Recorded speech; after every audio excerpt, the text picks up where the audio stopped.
Bienvenidos al programa Haciendo Familia, queridos amigos. Bueno, hay un tema en el que todos estamos involucrados, que es la salud de nuestro cuerpo, nuestra salud también espiritual.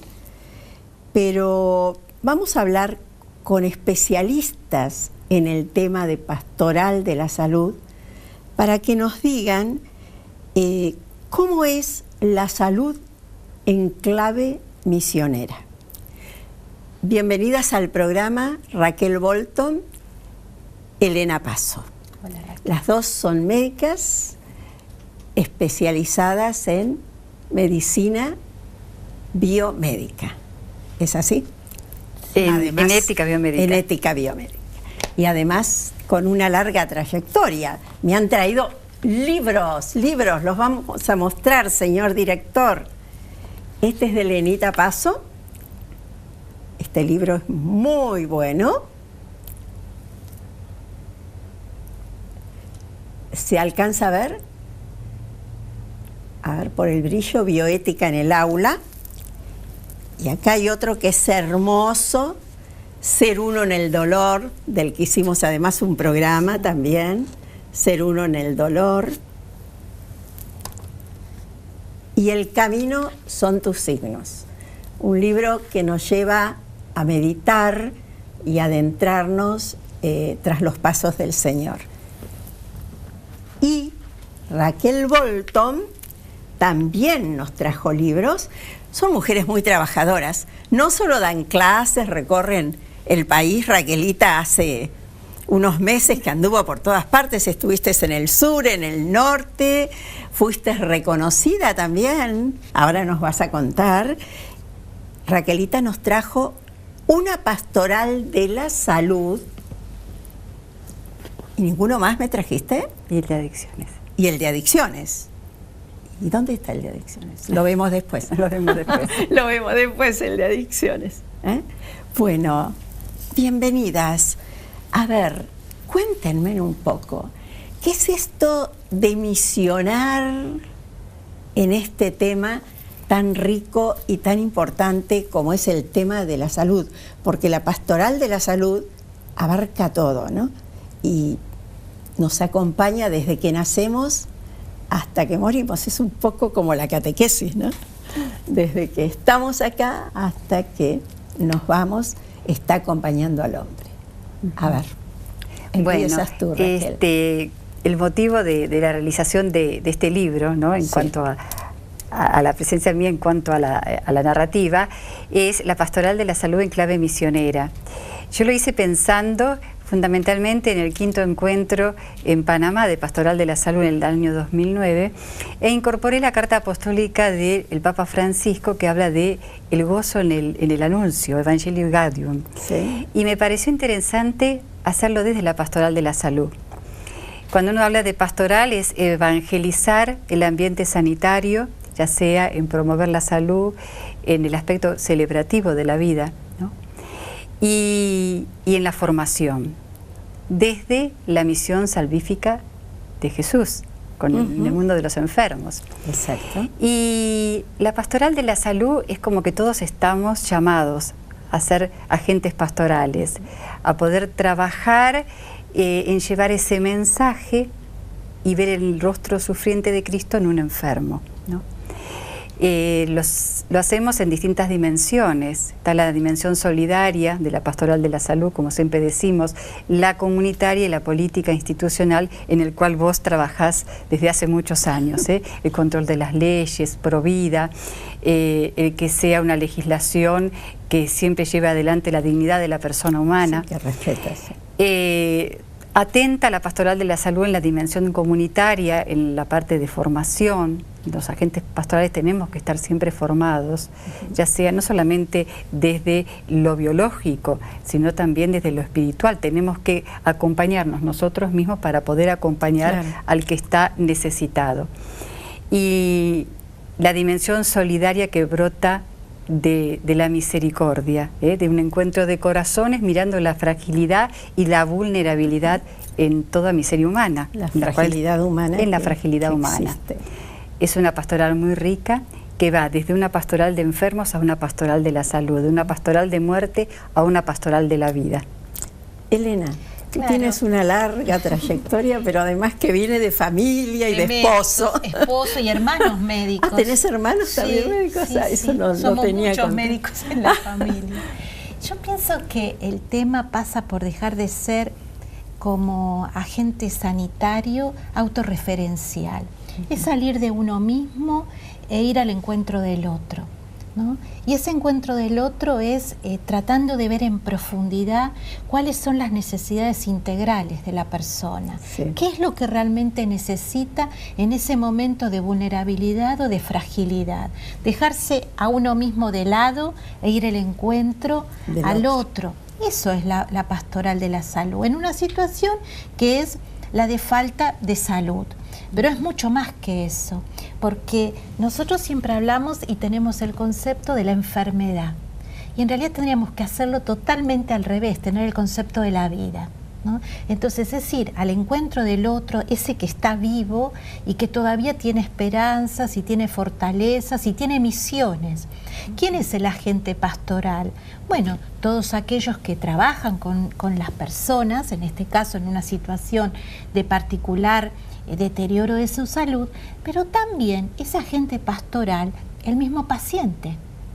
El paciente deja de ser alguien minusválido, que no tiene oportunidades o que está relegado.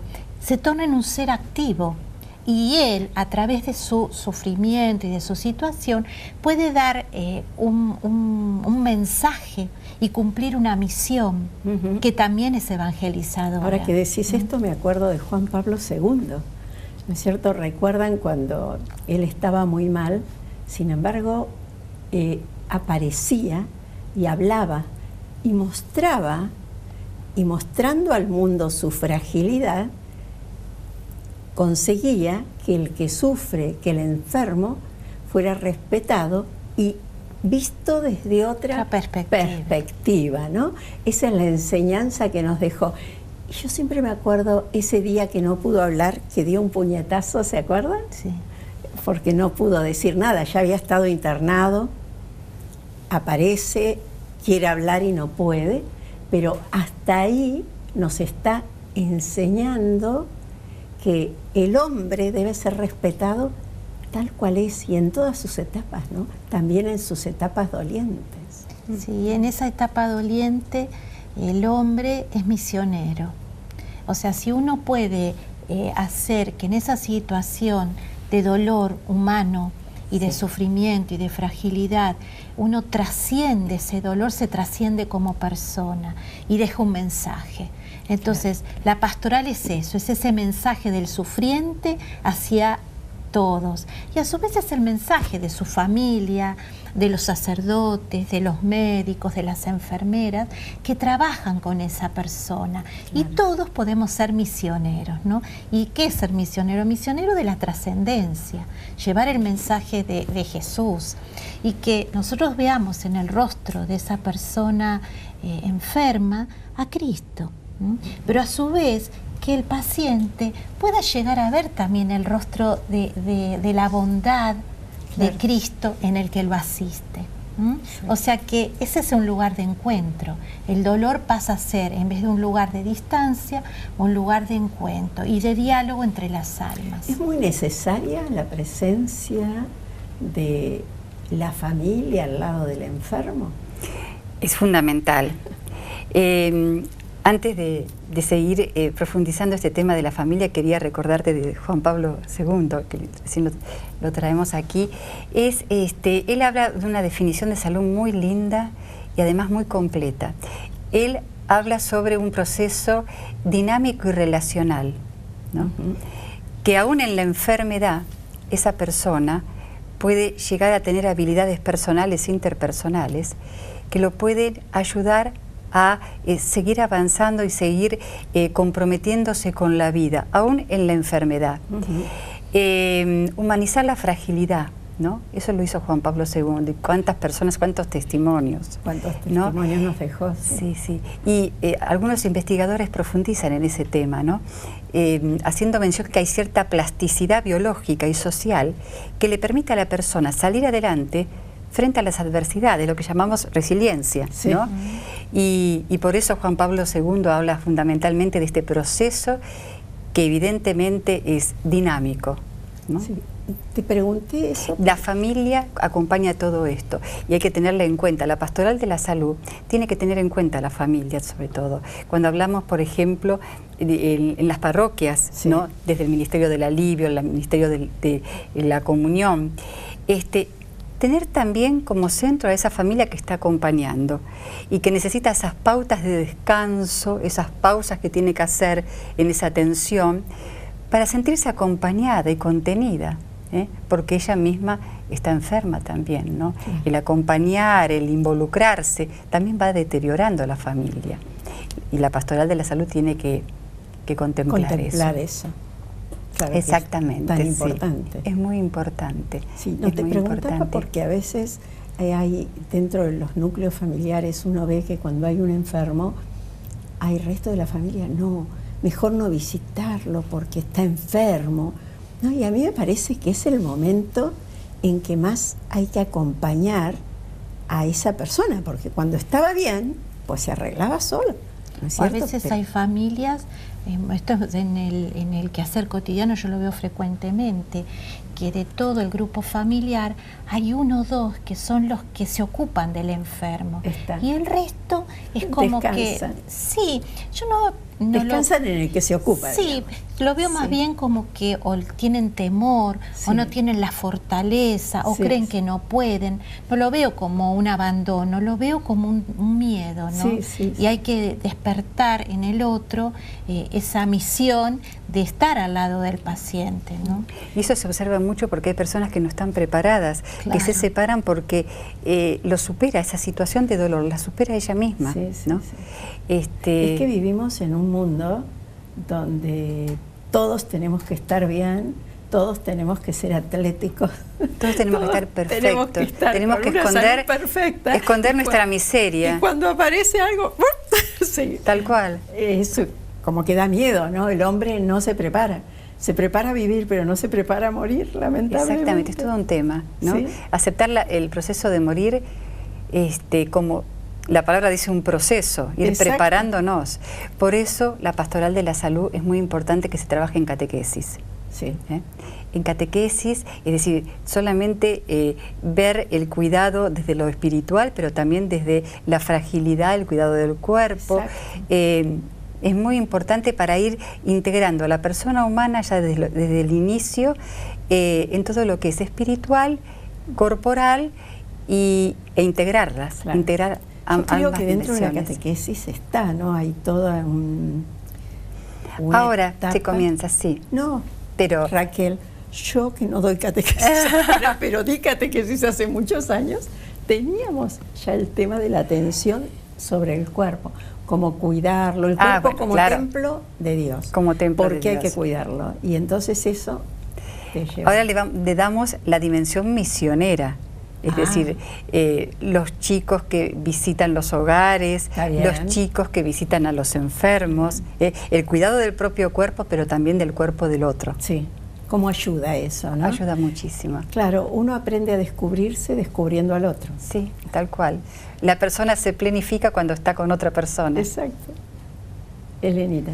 No, que a mí me parece, hablando de este tema, que es muy importante, por eso está ese libro que se llama Bioética en el aula, que pregona de empezar en etapas tempranas, aún en los chicos, todo lo que es el aprendizaje del cuidado de la vida y el respeto de la vida. A la vida. Porque eso uno no lo aprende en edades más maduras, eso se va incorporando desde chico, me parece. Y esto ¿no? Sí, está incorporado ya en la currícula, el cuidado de la vida. No creo que esté incorporado. Creo que no, todavía no. Todavía no. Sería algo para hacer, ¿no? Pero se está empezando a hablar, que antes no se hablaba de ese tema. Yo pienso que en las líneas curriculares lo que se está haciendo es verlo en forma transversal, no como una materia, sino integrada a las otras disciplinas.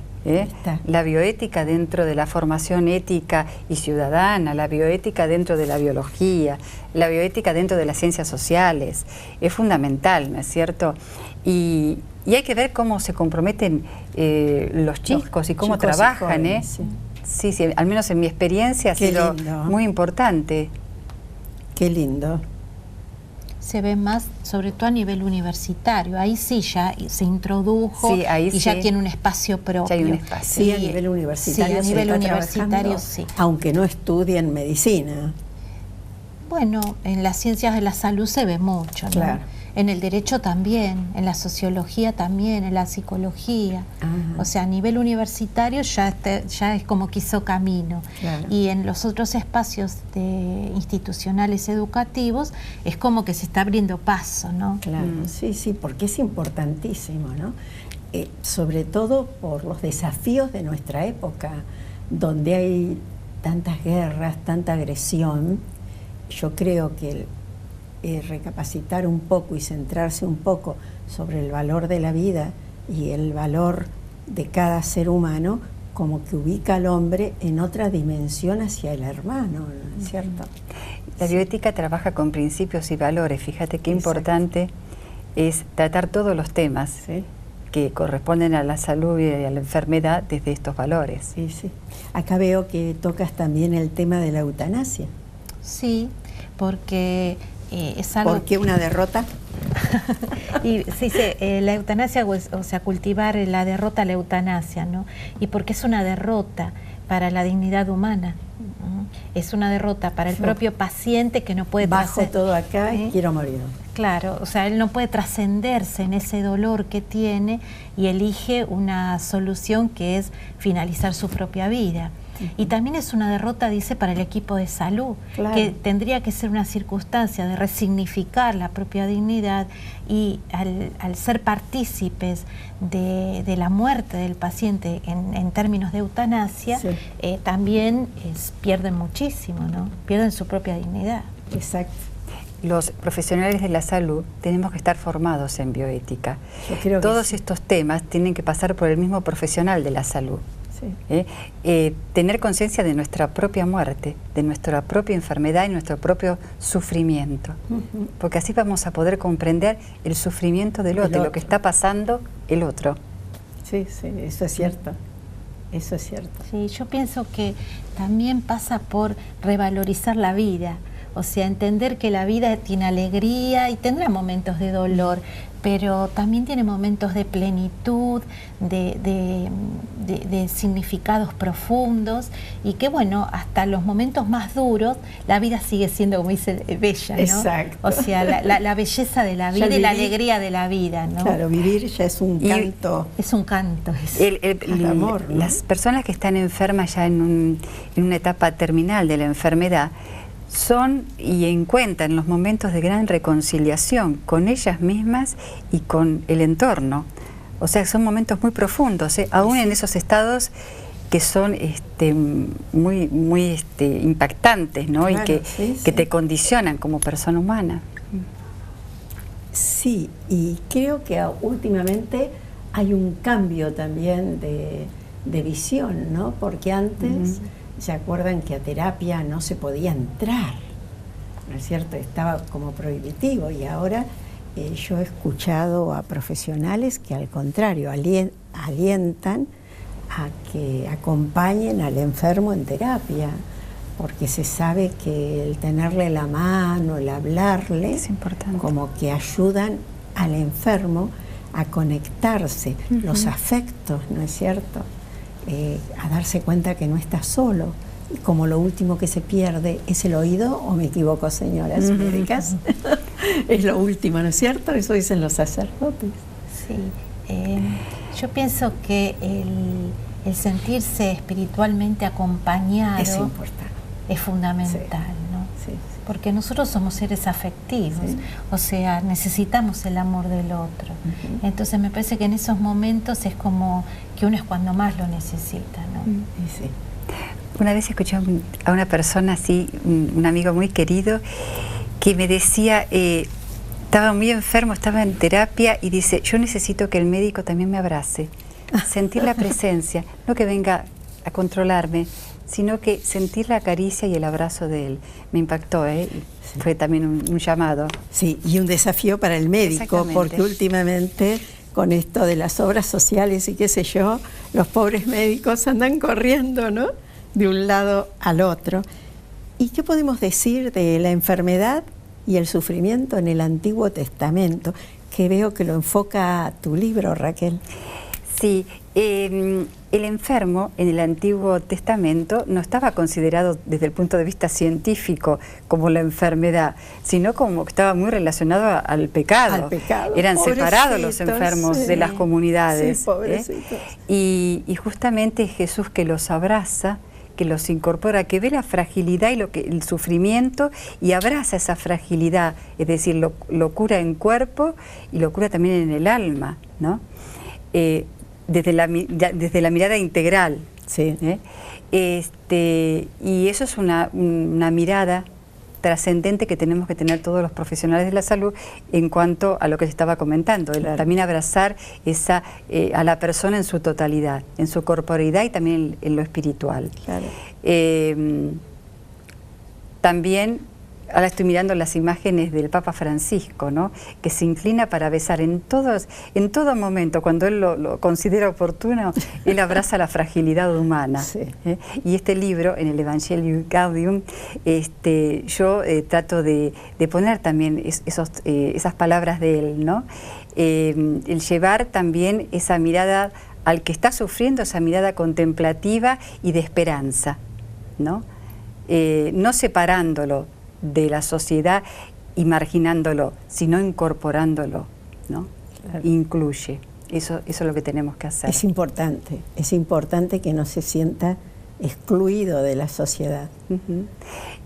La sanación abarca no solamente la parte del tacto y de la palabra, sino a ambas, sí, ¿no?, de esas características propias del mensaje de Jesús. Sí, sí. Es sorprendente cómo la gente enferma, en la Biblia figura que estaba en las afueras de la ciudad. Por ejemplo, los leprosos no se podían acercar, o por ejemplo las personas con epilepsia, que hablaban de los demonios que tenían adentro, o los pacientes psicóticos.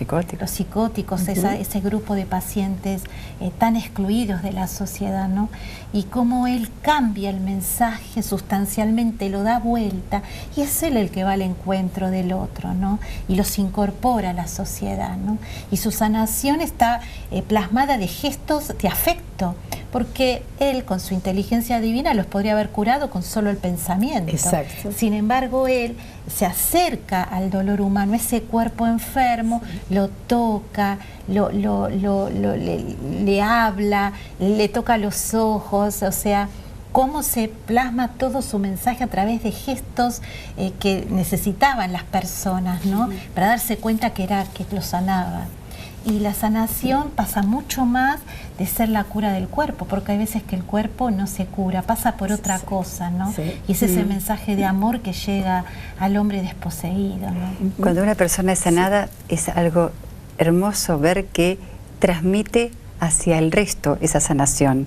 Cuando uno se siente sanado, amado y contenido, es decir, sale de sí mismo y ya trasciende al otro que está en la misma situación, ¿no? Exacto.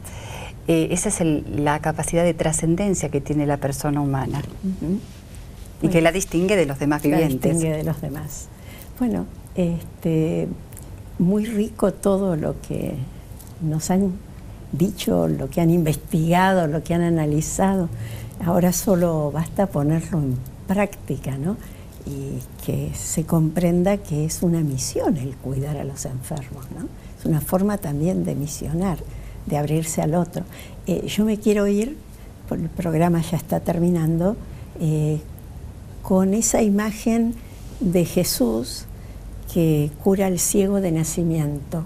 Como decía Elena, Jesús no necesitaba tocarlos, ¿no? Simplemente con el pensamiento, con la intención, los podría curar.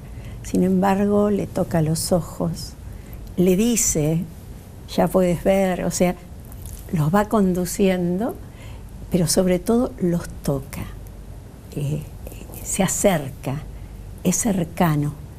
Y creo que eso nos está demostrando que es como tenemos que ser con los enfermos, ¿no? Ser cercanos.